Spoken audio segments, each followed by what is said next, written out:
myself, Theo Kane, just here with Philip from Classic Bot, looking at his awesome work, which I've seen for many years. So he's going to tell us a little bit about the stuff that he's brought today. Yeah, but the latest piece has been sold out. I have done a limited edition 6 inches Classic Bot, which is bigger than my usual toys. Yeah. So this is like my first toy, and this is like the classic one. Where this is the one I've seen for years on Instagram and everywhere. So this is, well, all my toys are inspired by classic computers or digital device, because like I'm really into those 80s and 90s design, and I combine them with like robots. And one thing unique about them is they are like transformable. They always have like magnetic arms, so you can display them just as a robot or as a computer or a MP3 player. And something I want to show you guys is we are also doing plushie. So this is like a phone pouch, so you can put your phone there and just like wear it. I love it. Yeah, it's kind of adorable. And then this is a plush toy where you can actually play with the face. The face are with all is like the bits and pieces and Velcro. Oh, so you can change the expression into like different emoticon.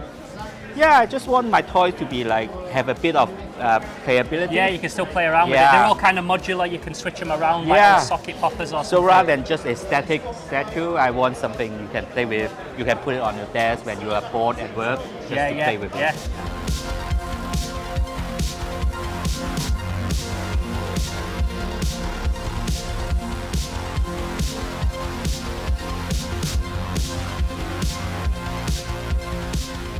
Cassius 0161. Tell me about the new drops. There's new things. New drops since we last spoke. We got bogies.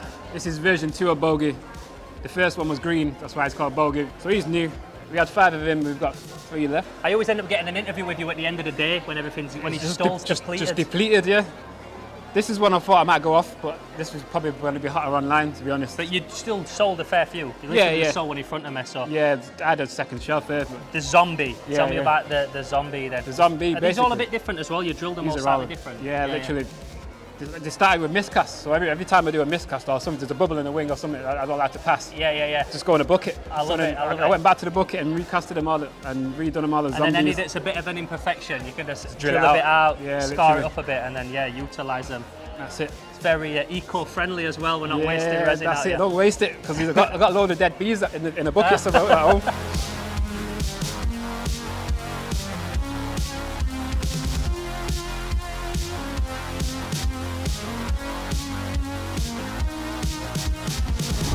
Here with Faco. Tell me a little bit about the new stuff, because you've got Frank Husman now made out of something different. When we saw him before, he was made out of resin, and now we've gone full monster in my pocket. So we got full-on Keshi, Frank Husman.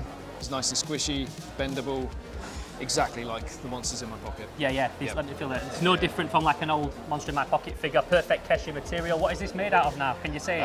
Zencast PX90 resin, so it's like a flexible resin. It's a resin that I've seen people like raving about a lot recently. It gets that perfect. Wait, it's not a resin, is it? It's like a rubber. It's called a resin, but it feels a lot more durable. It's perfect, very authentic for the kind of vibe that you want with the old minifigures. I had a muscle man and I sat with all of the tints, and I just sat. Oh really? To get it that much of it, exactly looking on point like an old muscle figure.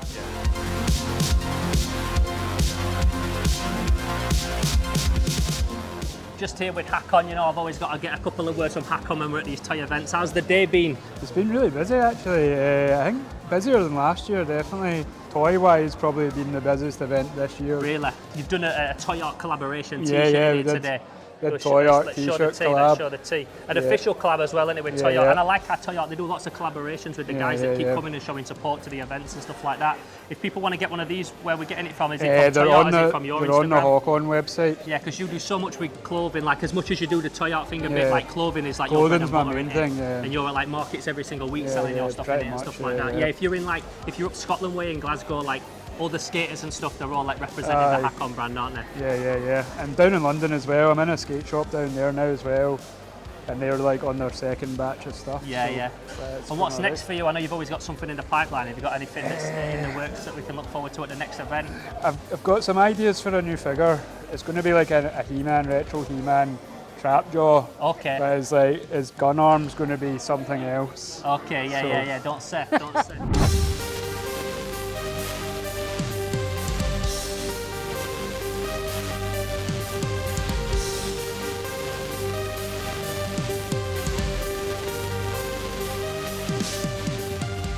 just here with Castle Clay Skull. If you know anything about like the toy scene on Instagram and this kind of thing, whether it's like the vintage toys to the art toys, this is a guy that's just like smashing it in so many different avenues, and it's your first time at a convention, not just even at Toy Art. It is, yeah. How have you found it today? Great, busy. Is it been busy for you? Yeah. Been very busy, yeah. Because when you drop something online, like it seems to fly out. You seem to always have like a big following. Everything you do seems to generate a lot of hype. So that's something that like you're guaranteed on Instagram that you've got that following, but when you come to a convention, you never really know how it's going to go, I suppose. It's been, it's just kind of a lot of people I've never met before, where you kind of recognise some names. Yeah, because we've never met in person. I didn't even know what your face was like. I just knew your name and your work. That's it. What stuff has been the most popular? Because you do so many different variations of ideas. Yeah, so it's a lot of mixed bag.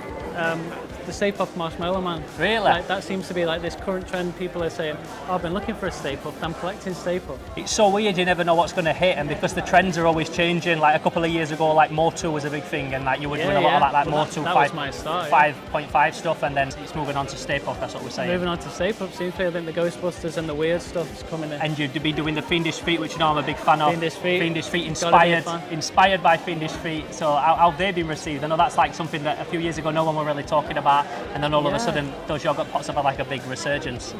People's trying to sell them for like 100 quid a pot on eBay. 100 quid a pot? Yeah.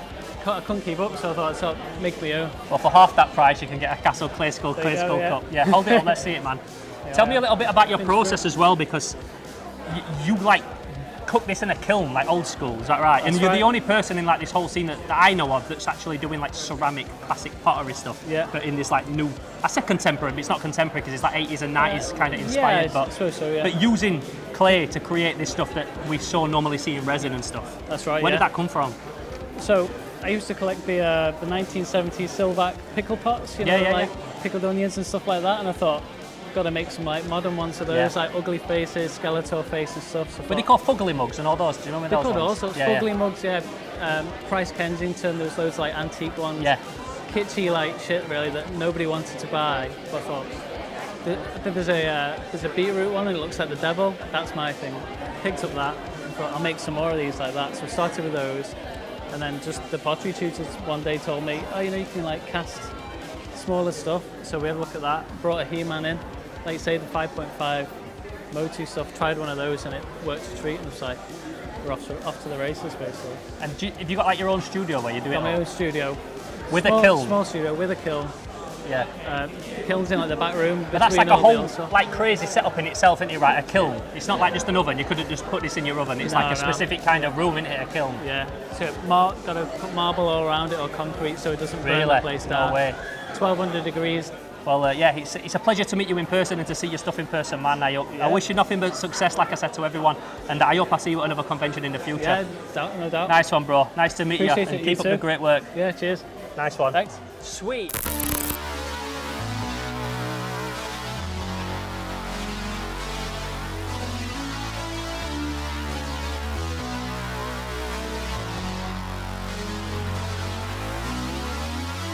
And then this is the big boy. This is like the dream. So this is, I want to try and get this made as a Sofubi soft vinyl. This is Roger the Destroyer of Worlds, and he lives inside a TV set, and it's all digitally sculpted in Nomad Sculpt, 3D printed.